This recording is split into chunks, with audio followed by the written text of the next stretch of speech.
বিচারের অগ্রগতি না হলেও ঢাকায় একটি ফ্ল্যাট কেনার জন্য ইনকিলাব মঞ্চের আহ্বায়ক শহীদ শরীফ ওসমান বিন হাদির পরিবারকে ১ কোটি টাকা দিচ্ছে অন্তর্বর্তীকালীন সরকার। ঢাকার লালমাটিয়ায় সরকারি কর্মকর্তাদের জন্য দোয়েল টাওয়ার নামক যে আবাসিক ভবন রয়েছে, সেই ভবনে ১,২১৫ বর্গফুটের ফ্ল্যাট কিনতে অনুদান হিসেবে এই টাকা দেওয়া হয়েছে। অর্থ মন্ত্রণালয়ের অর্থ বিভাগের উপস্থাপন করা এই বিষয়ক নথিপত্র আজ মঙ্গলবার অনুমোদন করেছে অর্থ উপদেষ্টা সালেউদ্দিন আহমেদ।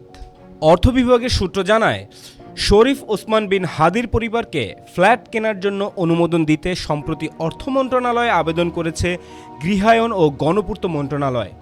সেই আবেদনের পরিপ্রেক্ষিতে অর্থ বিভাগ আজ শহীদ শরীফ ওসমান বিন হাদির স্ত্রী ও সন্তানের পরিচয় নিশ্চিত হওয়ার শর্ত দিয়ে অনুদান দেওয়ার প্রস্তাব অনুমোদন করেছে। ত্রয়োদশ জাতীয় সংসদ নির্বাচনে ঢাকা ৮ আসন থেকে স্বতন্ত্র প্রার্থী হওয়ার ঘোষণা দিয়েছিলেন শরীফ ওসমান বিন হাদি। ত্রয়োদশ জাতীয় সংসদ নির্বাচন ও গণভোটের তফসিল ঘোষণার পরদিন গত ১২ ডিসেম্বর ঢাকার পল্টন মডেল থানার বক্স কালভার্ট রোড এলাকায় তাকে গুলি করা হয়। এরপর ঢাকা মেডিকেল কলেজ হাসপাতালে নিয়ে যাওয়া হলে সেখানে শুরুতে তার সার্জারি হয়। পরবর্তীতে তাকে এভার কেয়ার হাসপাতালে স্থানান্তর করা হয়। এরপর ১৫ ডিসেম্বর উন্নত চিকিৎসার জন্য এয়ার অ্যাম্বুলেন্সে তাকে সিঙ্গাপুরে নিয়ে যাওয়া হয়েছিল।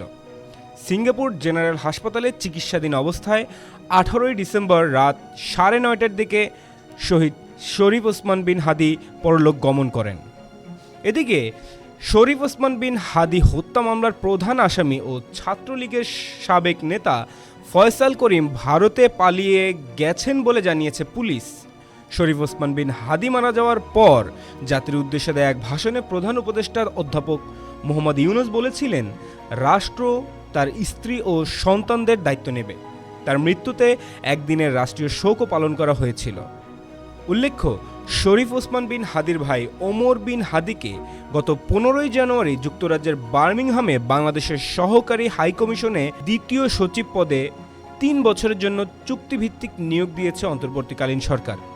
তাহলে প্রশ্ন থেকে যায়, এই বিচারকে আড়াল করতেই কি হাদি পরিবারকে এই সকল সুযোগ সুবিধা দিচ্ছে সরকার? আপনারা জানাতে পারেন আপনাদের মন্তব্য।